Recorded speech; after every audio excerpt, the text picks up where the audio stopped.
Samsung S23 ultra ভেস, Vivo X100 pro.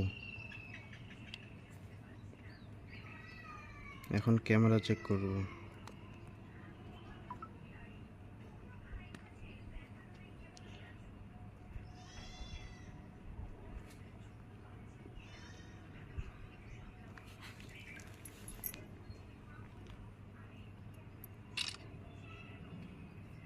পিছনের camera